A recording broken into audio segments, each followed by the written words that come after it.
বউ মানে বোমা। বিবাহ, বি শব্দের অর্থ হচ্ছে বিশেষভাবে, আর বাহ শব্দের অর্থ হচ্ছে ভার বহন করা। তার মানে বিবাহ শব্দের অর্থ হচ্ছে বিশেষভাবে ভার বহন করা। এ ভার শরীরের ভার নয়, এ ভার সংসারের ভার, এ ভার ধর্মের ভার। আজ থেকে সে তোমার সহধর্মিনী। সহধর্মিনী কাহাকে বলে? যে স্ত্রী তার স্বামীকে ধর্মের পথে নিয়ে আসে সে হয় সহধর্মিনী। সহধর্মী তোমার ক্ষেত্রে যে স্বামী তার স্ত্রীকে ধর্মের পথে নিয়ে যাবে সে হবে সহধর্মিনী। তাছাড়া হয়ে যাবে বউ, বউ মানে বোমা। সুতরাং সহধর্মিনী যেভাবে হয় সে কাজটা করতে হবে। আজকে আমরা এখানে আত্মীয় স্বজন বন্ধু বান্ধব সকলকে নিয়ে উপস্থিত হচ্ছি এই শুভ বিবাহ করার জন্য। বিবাহের মাধ্যমে পুরুষ লাভ করে পিতৃত্ব, নারী লাভ করে মাতৃত্ব। এই পিতৃত্ব এবং মাতৃত্বের মাধ্যমে গড়ে উঠে তাদের একটা সুখের সংসার। পিতামাতা, ভাই বোন, আত্মীয় স্বজন, বন্ধু বান্ধব সকলকে নিয়ে একসাথে থাকার তারা সংকল্প করে এই বিবাহের মাধ্যমে। মানুষের জন্ম থেকে মৃত্যু পর্যন্ত 10টি মাঙ্গলিক কর্ম আছে, তার মধ্যে বিবাহ হচ্ছে সর্বশ্রেষ্ঠ। এই বিবাহ এখন সবসময় যারা বিবাহ করছেন তারা জানে স্ত্রী সবসময় স্বামীর বাম দিকে থাকবে। এখনো কিন্তু বাম দিকে যায় নাই, আছে কোন দিকে? ডান দিকে। তুমি পারতিপক্ষে চেষ্টা করবা সবসময় একে বাম দিকে রাখার, চলাফেরা করার জন্য। এটা ব্রাহ্মণ হিসাবে আমার উপদেশ। কেন বাম দিকে রাখলে আমার মতন একজন ব্রাহ্মণ দেখলে মনে করবে এটা তোমার স্ত্রী। ডান দিকে রাখলে আমি ভাবি বোন, অন্য কিছু মনে করতে পারি। যেখানে সম্ভব সেখানে এই কাজটা করতে হবে, সম্ভব যেখানে নয় সেখানে করার দরকার নাই। তাহলে ঘটনা হলে এ তোমাকে বাম দিকে যাবে, কিন্তু শাস্ত্রের বিধান অনুসারে 7টি শর্ত আছে, যাকে বলা হচ্ছে সপ্তপদীর 7টা শর্ত। সহজ কথায় সপ্তবচন। তো এই ধর্ম, এই শাস্ত্রের কথা জানে না। আমি এর পক্ষ হয়ে আমি এই কথাগুলো এতগুলো লোকের সামনে তোমাকে বলবো। তুমি রাজি থাকলে হ্যাঁ বলবা। হ্যাঁ অবশ্যই বলতে হবে, বিয়ে করতে চলে আসছি সে, তাহলে সে তোমার বাম দিকে যাবে। তোর ভয়ের কিছু নাই, তোমারও 5টা শর্ত আছে। তখন তোমার 5টা শর্ত এ যদি মেনে নেয় তখন তুমি একে বাম দিকে নিবে, তাছাড়া নেওয়ার দরকার নাই। এখানে প্রশ্ন আসতে পারে যে এর 7টা ওর 5টা কেন? প্রশ্ন আসতে পারে। নারী হচ্ছে শক্তি। একটা পুরুষের জীবনে নারী হচ্ছে শক্তি। যে পুরুষের জীবনে নারী থাকবে না সে পুরুষের জীবনে কোনো শক্তি নাই। তুমি পূর্ব দিকে তাকিয়ে দেখো, লক্ষ্মী নারায়ণ, রাধা কৃষ্ণ, পার্বতী, শিব, সবাই প্লিজ এরা সবাই হচ্ছে নারীকে নিয়ে চলছে। নারী হচ্ছে শক্তি, মায়ের জাত। এই জন্য আমরা এনাদেরকে সম্মান করি বলে এদেরকে সবসময় উপরের দিকে রাখি। তাহলে এখন এর যে 7টা শর্ত আছে আমি তোমাকে আগে হিন্দিতে বলবো, আমি যেহেতু হিন্দিতে বলবো এবং পরে বাংলায় বুঝিয়ে দেবো। তুমি রাজি থাকলে এবং এমন জোরে হা বলবো আমরা তখন সকলে শুনতে পারি। ক্লিয়ার? বলছে প্রথমে, হে পতি বা হে স্বামী, তীর্থ যাত্রা, व्रत उद्यापन, यज्ञ दान, पूजा पार्वन, उपवास इत्यादि शुभ कर्मों मेरे साथ लेकर करोगे तो मैं आपके बाम भाग में जाऊं। बोलছে হে পত্নী বা হে স্বামী, আজ থেকে যদি কোনো তীর্থযাত্রা, ব্রত উদযাপন, যজ্ঞ দান, পূজা পার্বণ, উপবাস ইত্যাদি শুভ কর্ম একে সঙ্গে নিয়ে করো, তাহলে সে তোমার বাম দিকে যাবে, তাছাড়া নয়। কারণ সে গোত্রান্তর হয়ে তোমার গোত্রে চলে গেছে। রাজি কি রাজি নয়? राजी। द्वितीय, होम यज्ञ आदि करके देव को पूजन तथा श्रद्धा तर्पण आदि में पितरों में मेरे साथ लेकर पूजन करोगी, मैं तो आपके बाम भाग में जाऊं। बोलते होम यज्ञ आदि, ऐसे होम यज्ञ आदि करे যদি কোনো দান করতে চাও এবং তথা শ্রদ্ধা তর্পণ, অর্থাৎ আমাদের মহালয়া যে হয় না, পিতৃপুরুষের নামে পূর্বপুরুষের নামে জল দিতে হয়, তিল তর্পণ করতে হয়। এই পূর্বপুরুষ যেহেতু সে গোত্রান্তর হয়ে তোমার গোত্রে গেল, এখন তোমার বাসায় যদি এই বিধানটা থাকে তাহলে একে সঙ্গে নিয়ে তোমাকে করতে হবে, তাহলে সে তোমার বাম দিকে যাবে, তাছাড়া নয়। राजी। तृतीय, कुटुंब के रक्षा करो, अतिथि आप्यायन करो और घर में गौ महिष पशु रखो, फिर उनको पालन करो। संसार धर्म में रत रहो, मैं तो आपके बाम भाग में जाऊं। बोलছে কুটুমকে রক্ষা করো, মানে অতিথি আপ্যায়ন করো। অতিথি হচ্ছে নারায়ণ। বাসায় যদি তোমার সম্ভব হয় গরু মহিষ এগুলো পালন করতে চাও এবং সংসার ধর্মের মধ্যে যদি রত থাকতে চাও, তাহলে সে তোমার বাম দিকে যাবে, তাছাড়া নয়। राजी। चौथे ভালো করে শুনবা, धन धान्य आदि के खर्च करो, दूसरे के घर में रखो, तो मेरे साथ पूछ के करोगे तो मैं आपके भाम भाঙবে যাও।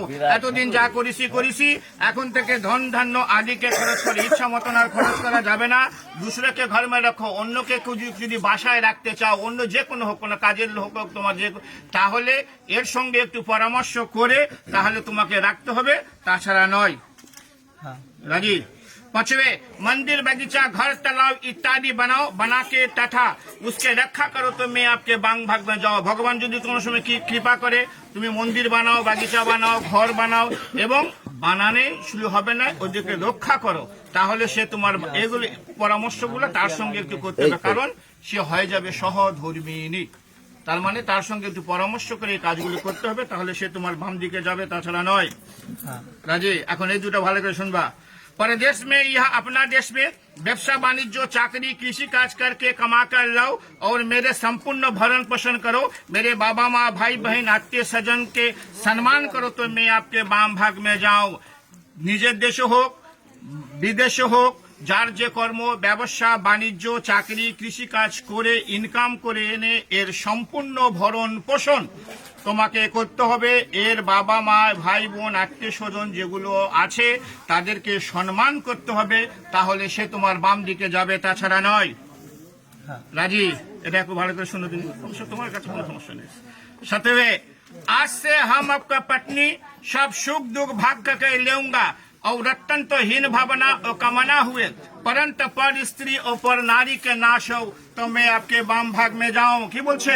আজ থেকে আমি তোমার পত্নী, আমরা একে অপরের সুখ দুঃখ ভাগ করে নিব, অত্যন্ত হীন ভাবনা ও কামনা হয়ে, परंतु पर स्त्री অন্য কোন স্ত্রী পর নারীকে নাশ হও, অর্থাৎ একে আজ থেকে যে চোখে দেখা যাবে এই চোখটা আর অন্য কোন নারীর প্রতি দেওয়া যাবে না, তাহলে সে তোমার বাম দিকে যাবে, তাছাড়া নয়। সবচেয়ে গুরুত্বপূর্ণ এটা। তোমার 7টা শর্ত সে মেনে দিছে, আমরা শুনছি। এখন তোমাদের 5টা শর্ত আছে, তোমাকে বলবে, তুমি যদি মেনে নাও তাহলে সে তোমাকে বাম দিকে নিবে, তাছাড়া কিন্তু গুটে টালমা চলে যাবে। ভালো করে শুনবা। बर बोलছে, हे पत्नी मेरे चित्त के अनुकूल तुम्हारा चित्त रहेगी और सदा सदैव मेरे आज्ञा पालन करेगी तो तुम्हारा कहा हुआ वचन मैं मान लूंगा। बोलছে, हे पत्नी मेरे चित्त के अनुकूल, चित्त শব্দের অর্থ হচ্ছে মন, ওর মনের অনুকূলে তোমার মন সদা সর্বদা থাকতে হবে এবং তার আজ্ঞা পালন করতে হবে, তাহলে সে তোমাকে বাম দিকে নিবে, তাছাড়া নয়। রাজি। बर बोलते, सदा सदैव तुम प्रतिव्रत धर्म में प्राण रहोगी और प्रति सेवा करोगी तो तुम्हारा कहा हुआ वचन मान लूंगा। সে বলছে তুমি সদা সदैव প্রতিব্রত যে ধর্মটা আছে সেই ধর্মটা তোমাকে পালন করতে হবে, আর প্রতি যে সেবাটা আছে সেই সেবাটাও তোমাকে করতে হবে, তাহলে সে তোমাকে বাম দিকে নিবে, তাছাড়া নয়। আচ্ছা, এখন ভালো করে শুনবা এই কথাটা কিন্তু। বুঝছো?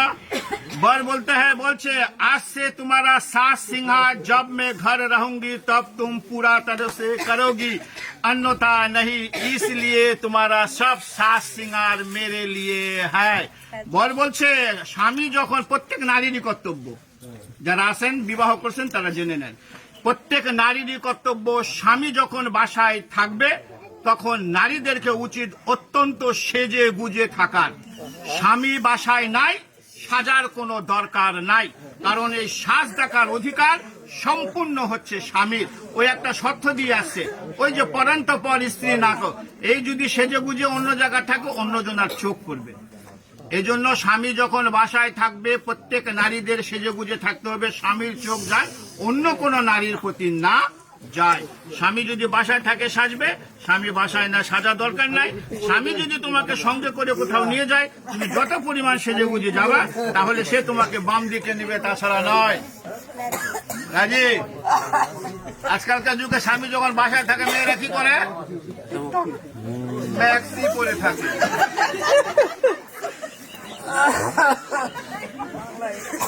4 नंबर और बोलছে, मेरे घर में मेरे बाबा माँ, सुनते को सुनबा, मेरे घर में मेरे बाबा माँ भाई बहन भाभी जी है, उसके सच आज्ञा पालन में तत्परान रहोगी और मेरा बाबा माँ के सेवा करेगी तो तुम्हारा कहा हुआ वचन मान लूंगा।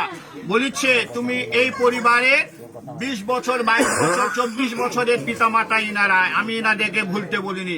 এই পিতামাতাকে যেভাবে ভালোবাসছো এর চেয়ে দ্বিগুণ ভালোবাসা দিয়ে ওর যে পিতা মাতা ভাই বোন ভাবি আছে ওদেরকে ভালোবাসতে হবে, ওদের সচাজ্ঞা অর্থাৎ সত্য উপদেশ পালন করতে হবে এবং মেরা বাবা মা ওর যে বাবা মা আছে তাদেরকে সেবা করতে হবে, তাহলে সে তোমাকে বাম দিকে নিবে, তাছাড়া নয়। রাজি। সর্বশেষ बोलते मेरे घर में जो देवता पितर है उसके सवेरे नहाकर पूजन माजन तुमको करना पड़ेगी और मेरे संसार रखा करोगी, मान सम्मान देकर रहोगी तो तुम्हारा कहा हुआ वचन मान लूंगा। বলছে আমার বাসায় যে মন্দির আছে, প্রত্যেকটা সনাতন ধর্মের বাসায় একটা ছোট্ট গৃহ মন্দির আছে, এই মন্দিরে সকালে উঠে স্নান করে পূজন মাজন অর্থাৎ পূজা পার্বণ তোমাকে করতে হবে, ওর সংসার রক্ষা করতে হবে। তুমি শর্ত দিয়ে আসছো ধন ধান্য আদিকে খরচ করো, ওই খরচ করবে না, এখন তোমাকে টাকা এনে দিবে, তুমি ইচ্ছা মতন খরচ করবা, তা কিন্তু কার হবে না।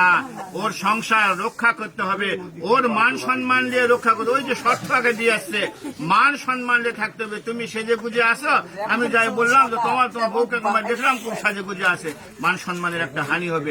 অর্থাৎ মান সম্মান রেখে রहोगी तो तुम्हारा कहा हुआ वचन में मान लूंगा।